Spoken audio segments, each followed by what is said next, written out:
오늘은 룻기 두 번째 시리즈 말씀 그리스도를 따른다는 것이란 제목으로 함께 말씀을 나눠보도록 하겠습니다. 한 도시에 한 여성이 남편과 함께 살고 있었습니다. 그러나 남편이 갑작스럽게 세상을 떠나고 그녀는 큰 슬픔에 빠지게 되었습니다. 그녀는 남편의 고향인 작은 마을로 돌아가기로 결심합니다. 그곳은 그녀에게 참으로 익숙한 곳이지만 이제는 혼자라는 사실이 더욱 외롭게 느껴집니다. 그녀의 시어머니는 그녀와 함께 살고 있었고 두 사람은 서로를 의지하며 그 힘든 시간을 보내기 시작합니다. 시어머니는 자신의 고향으로 돌아가고 싶어 하지만 며느리는 반대로 새로운 삶을 시작하기로 결심합니다. 그녀는 시어머니에게 이렇게 말합니다. 어디로 가시든지 저도 함께 가겠습니다. 어디로 가시든지 저도 함께 가겠습니다. 당신의 민족이 저의 민족이 되고 어머니 하나님이 저의 하나님이 될 것입니다.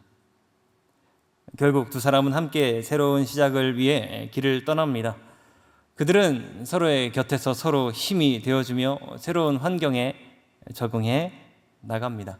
결국 이 과정에서 그들은 서로의 사랑과 헌신을 통해 어려움을 잘 극복하고 새로운 기회를 찾게 됩니다. 오늘 저희가 함께 봉독한 하나님의 말씀은 오늘의 본문은 이 이야기의 시작 부분에 해당합니다. 오늘의 본문을요 간단히 정리해 드리려고 합니다. 한번 마음속에 잘 정리해 보십시오. 오늘 본문엔 누가 나옵니까? 나오미와 룻이 나옵니다. 언제 있었던 일입니까? 나오미가 모압에서 어려움을 당해서 돌아오던 시점입니다. 어디서 있었던 일이죠? 모압입니다. 무슨 일이 있었습니까? 나오미가 룻에게 돌아가라고 권유하고 룻은 나오미를 따라가기로 결심한 일이 있었습니다. 그래서 어떠한 일이 발생합니까? 룻의 고백이 등장합니다. 어머니의 백성이 나의 백성이 되고 어머니의 하나님이 나의 하나님이 되리니 라고 고백을 하죠. 우리는 왜 이 본문을 묵상하며 하나님의 메시지를 받고 있습니까? 룻이 나오미를 따른 것 같이 우리도 하나님을 따르시게 하기 위한 하나님의 은혜가 있기 때문입니다. 우리는요 어떻게 하나님을 온전히 따를 수 있을 것인지, 어떻게 예수 그리스도께서 가신 길을 온전히 잘 따라갈 수 있을 것인지 그 은혜를 나누려고 합니다. 지금부터 그 은혜를 나누도록 하겠습니다. 총 3가지의 은혜로 함께 메시지를 나눌 것인데요, 하나님께서 귀한 은혜 가운데 우리 성령 충만함을 주시길 바랍니다. 첫 번째로 16절을 함께 봉독하겠습니다. 16절 함께 봉독합니다. 시작. 룻이 이르되 내게 어머니를 떠나며 어머니를 따르지 말고 돌아가라 강권하지 마옵소서. 어머니께서 가시는 곳에 나도 가고 어머니께서 머무시는 곳에서 나도 머물겠나이다. 어머니의 백성이 나의 백성이 되고 어머니의 하나님이 나의 하나님이 되시리니. 저희 한 번 더 봉독하겠습니다. 저희 한 번 더 봉독할 때에 이번엔 그림 한 장을 보면서 함께 묵상하겠습니다. 지금 이 그림은요 본문의 대화 내용을 그림으로 표현한 명화입니다. 그림의 상황이죠. 룻은 시어머니를 부여잡고 있습니다. 나오미는요 이런 며느리를 가엾게 바라보며 자기 홀로 가려고 합니다. 간절히 따르려는 룻의 눈빛, 그의 손, 그의 마음이 느껴지십니까? 나오미, 룻을 불쌍히 여기는 가련한 눈빛, 슬픔의 눈빛, 또는 룻을 어떻게든 제대로 살 수 있게 해주려는 그 희망의 눈빛이 보여지십니까? 한 번 더 묵상할 때에요 그림과 함께 묵상해 보십시오. 하나님께서 또 다른 은혜를 주실 것입니다. 16절 한 번 더 묵상하겠습니다. 한 번 더 시작.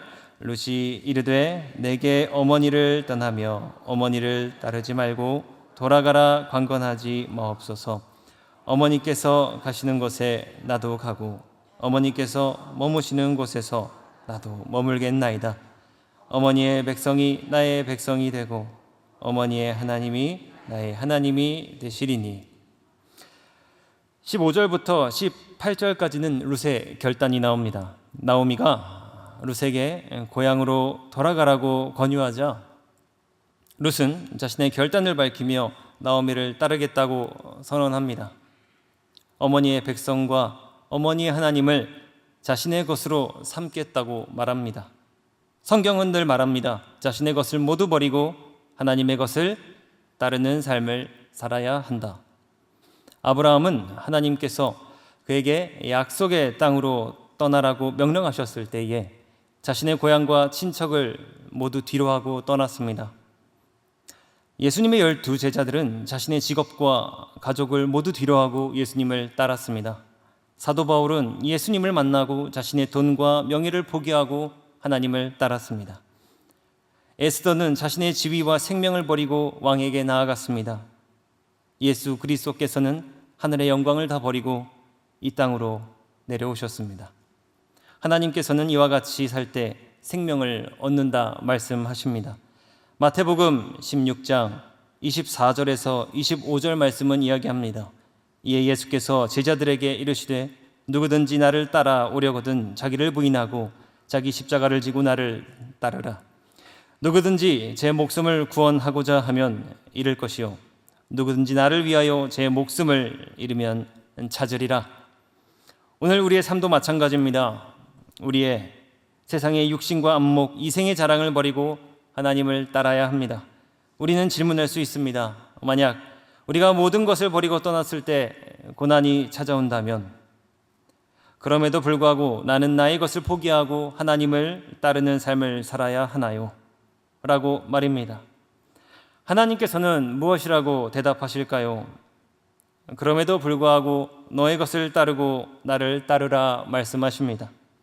누가복음 9장 23절 또 무리에게 이르시되 누구든지 나를 따라오려거든 자기를 부인하고 날마다 자기 십자가를 지고 나를 따를 것이니라. 윌리엄 캐리라는 사람이 있습니다.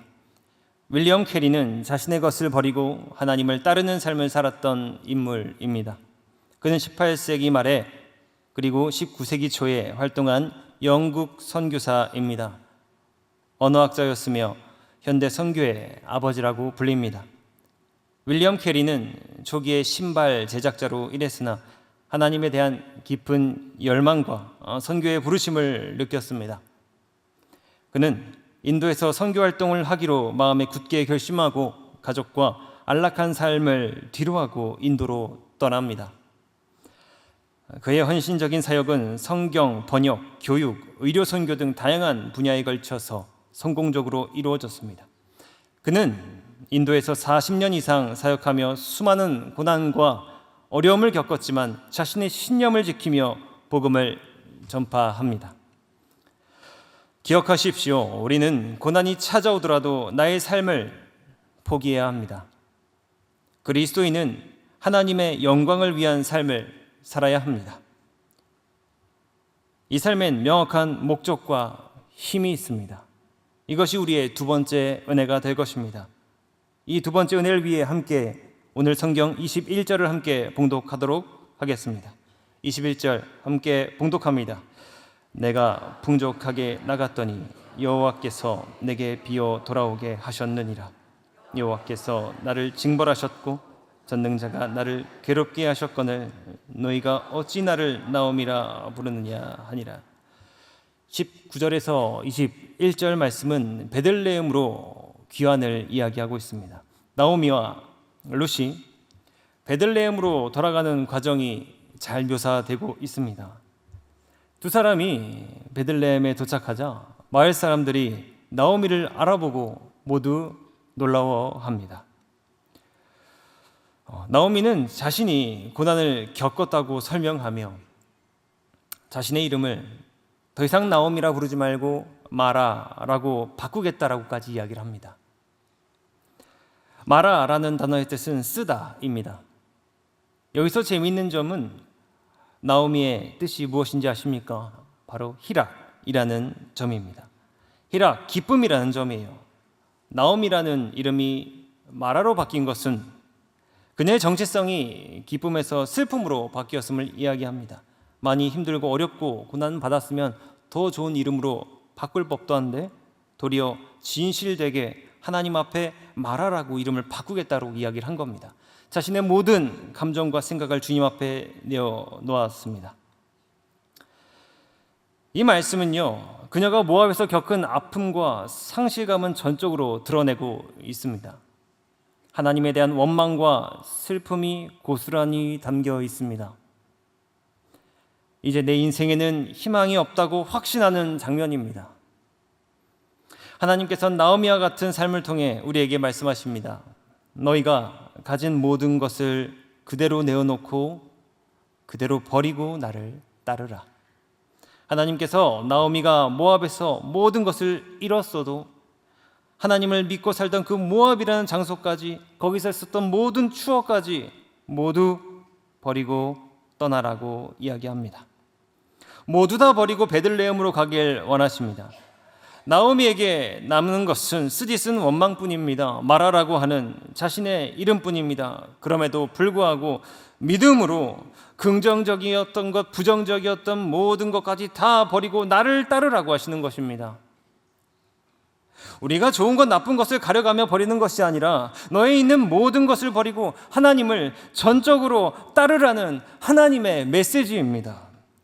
이것이 바로 하나님의 목적입니다. 우리가 소유해야 할 힘입니다. 욥은 나오미와 같이 큰 재산과 가족을 잃고 극심한 고난을 겪었습니다. 그럼에도 불구하고 욥은 하나님을 향한 믿음을 지키며 하나님의 길을 겪었습니다. 다윗은 사울 왕에게 쫓기고 가족과 친구들로부터 버림을 받는 등 수많은 고난을 겪습니다. 그럼에도 불구하고 하나님을 향한 믿음을 지키며 하나님의 길을 걷습니다. 예레미야는 이스라엘 백성들이 하나님에게서 멀어질 때 그들의 고난을 목격하였습니다. 슬퍼하였습니다. 애가를 불렀습니다. 그럼에도 불구하고 하나님을 향한 믿음을 지키며 하나님을 향한 길을 걸었습니다. 그렇습니다. 하나님께서는 인간이 고난을 겪음에도 불구하고 하나님을 향한 그 믿음을 지키며 하나님의 길을 걷길 간절히 원하십니다. 나쁜 상황 가운데서도 그 믿음으로 그리스도를 따르는 삶, 이것이 바로 그리스도를 따르는 삶이라고 룻을 통해 말씀을 하시는 것이죠. 로마서 5장 3절에서 5절 말씀입니다. 이뿐 아니라 우리는 환난 중에서도 즐거워하나니 이는 환난이 인내를, 인내가 연단을, 연단이 소망을 이루는 줄 알미니라. 야고보서 1장 2절에서 4절 말씀입니다. 내 형제들아, 너희가 여러 가지 시험을 만나거든 온전히 기쁘게 여기라. 이는 너희 믿음이 그 시련이 인내를 만들어 내는 줄 알미니.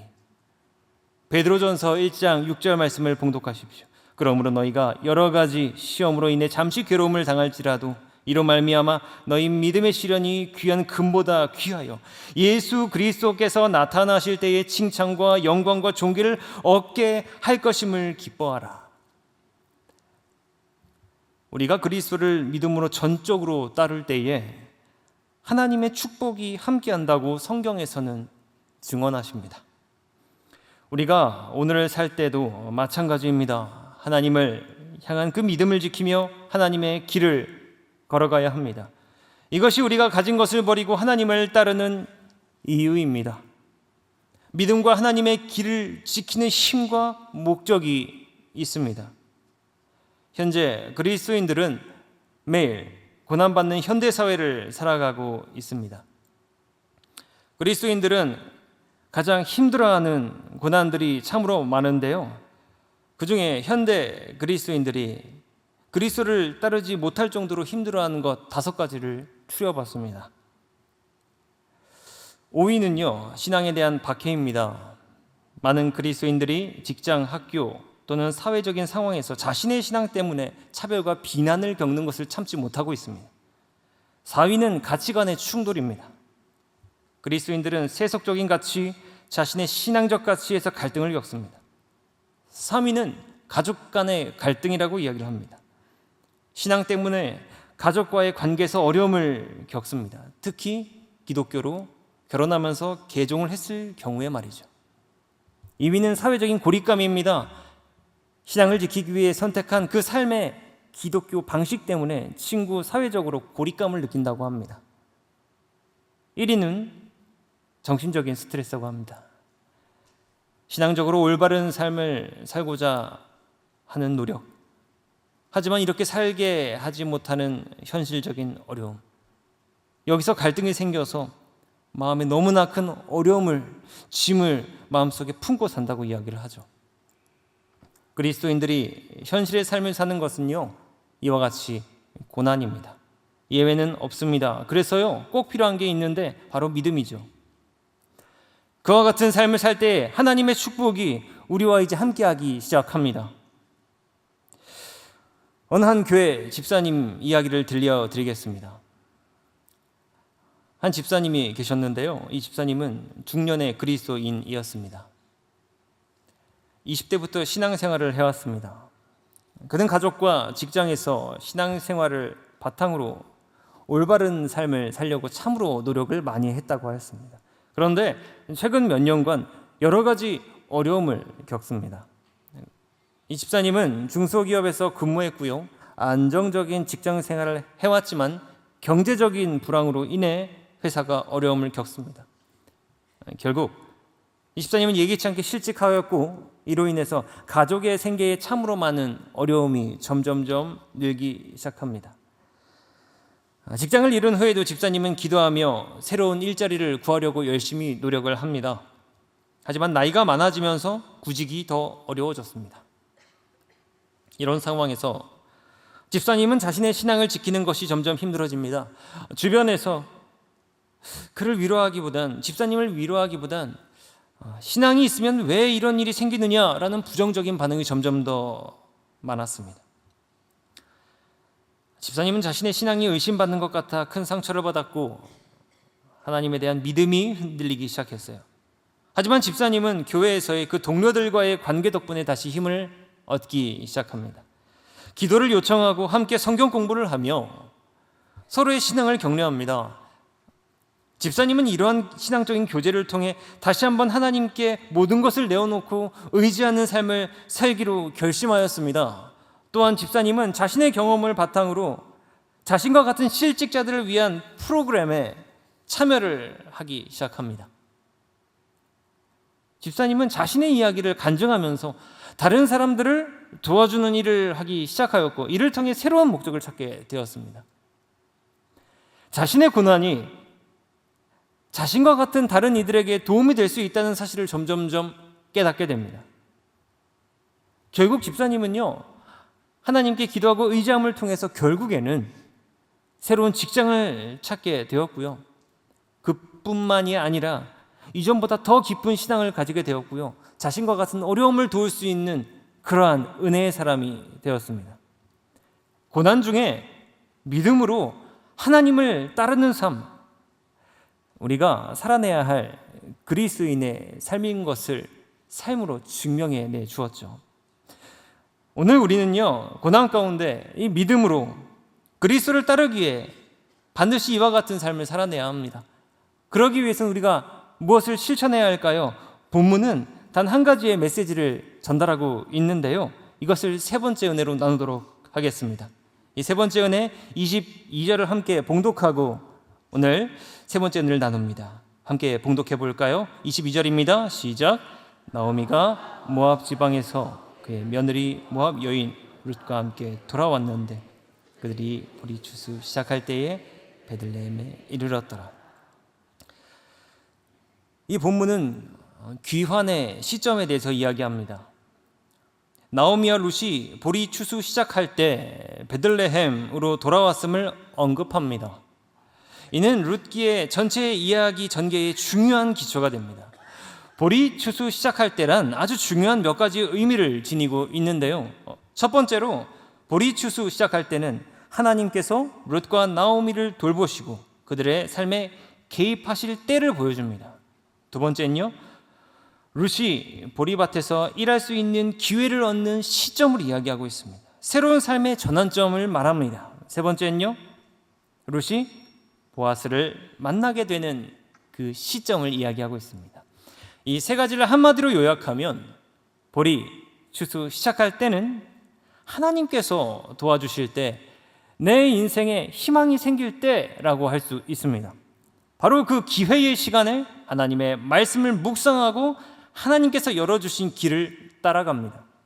성경은 이 보리 추수할 때와 같이 하나님의 도우심으로 희망이 생길 때 오직 하나님의 말씀으로 그리스도를 따를 수 있다라고 정의합니다. 하나님의 도우심과 희망, 즉 보리 추수 시작할 때는 그들이 하나님의 말씀을 묵상할 기회의 시간입니다. 다윗은요, 이스라엘의 젊은 목동이었습니다. 그의 민족은 블레셋과의 전쟁 중에 골리앗이라는 거대한 전사에게 두려움을 떨고 있었습니다. 하지만 다윗은 하나님을 믿는 신앙으로 골리앗에게 나아갑니다. 그 믿음은 다윗에게 작은 희망을 주기 시작하죠. 그 믿음이 다윗에게 하나님의 생각을 묵상할 수 있는 기회를 주었기 때문입니다. 다윗의 고백을 들어보십시오. 하나님께서 사자와 곰에게서 나를 구원하셨으니 이 할례받지 않은 블레셋 사람에게서도 하나님께서 구원하실 것입니다. 다윗은 하나님의 도우심을요 믿었습니다. 그리고 묵상하였습니다. 그래서 자신의 작은 돌멩이와 물매로 골리앗과 맞서는 그 길을 나설 수 있었습니다. 하나님의 타이밍과 묵상의 만남이었습니다. 결국 다윗은 골리앗을 쓰러뜨리고 이스라엘에게 큰 승리를 안겼습니다. 우리는 다윗의 묵상을 기억하고 실천해야 합니다. 이 실천이 그리스도를 따르는 삶입니다. 그리스도를 따른다는 것은 고난 가운데 믿음과 묵상으로 살아가는 것입니다. 나는 하나님을 믿음과 묵상으로 잘 따르고 있습니까? 사랑하는 여러분, 어떤 상황에서도 하나님을 묵상하시길 바랍니다. 우리 인생에 있어서 묵상은 놀라운 힘을 가지고 있습니다. 묵상이란 그리스도를 따르는 마음이 썩지 않도록 늘 마음에 생수를 붓는 행위입니다. 우리의 중심에 말씀이 늘 거하게 하여 항상 생명력 있는 삶을 사는 것입니다. 우리가 묵상할 때에 말씀이 우리 안에 거합니다. 그러면 어떠한 일이 일어납니까? 그것 또한 성경은 증언합니다. 요한복음 15장 7절, 너희가 내 안에 거하고 내 말이 너희 안에 거하면 무엇이든지 원하는 대로 구하라. 그리하면 이루리라. 룻은 나오미의 그 하나님의 그 말씀을 묵상하기로 결심한 사람이었습니다. 룻과 나오미가 하나님을 묵상할 때에 하나님께서도 그들과 함께 하셨습니다. 그들에게 하나님을 묵상하는 마음이 없었다면 그리스도를 따르는 삶은 불가능했을 것입니다. 예수 그리스도 하나님을 묵상함으로 말미암아 온전한 승리의 삶을 살았던, 영적인 삶을 살았던 한 사람의 이야기를 하며 오늘 말씀을 마무리하려고 합니다. 헨리 나우엔의 이야기입니다. 헨리 나우엔이라는 사람이 있습니다. 그는 인생의 여러 단계에서 하나님과의 깊은 관계를 추구했습니다. 특히 그는요, 묵상의 강조성을 아주 중요시했습니다. 이 헨리 나우엔은 유명한 작가인데요. 그의 글 속에서 묵상이 어떻게 그의 삶을 변화시켰는지를 엿볼 수 있습니다. 그는 하나님과의 관계를 깊이 있게 만들기 위해 자신의 삶에 정기적으로 묵상하는 시간을 갖습니다. 이런 묵상은 그가 하나님께서 주신 사랑과 자비를 깨닫게 합니다.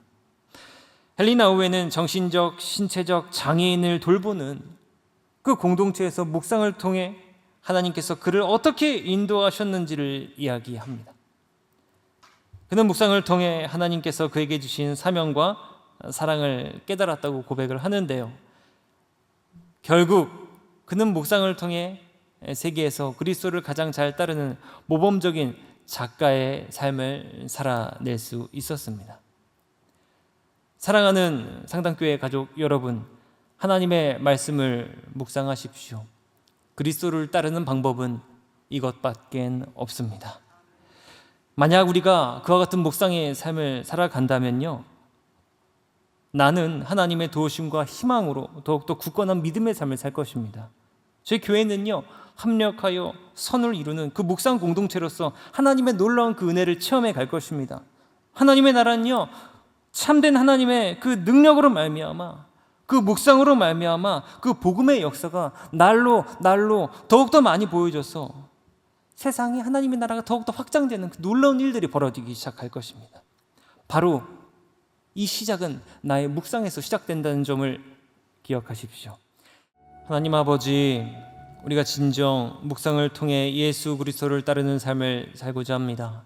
우리에게 말씀을 보게 하시고 기도하게 하시고 예배하게 하심으로 말미암아 우리가 더욱더 묵상의 사람들이 되길 원하시는 그 하나님의 마음에 나의 삶이 변하게 하여 주시옵소서. 온전히 예수 그리스도를 따르는 삶을 살도록 인도하여 주시옵소서. 우리 모든 간구 예수 그리스도의 이름으로 간절히 기도드립니다. 아멘.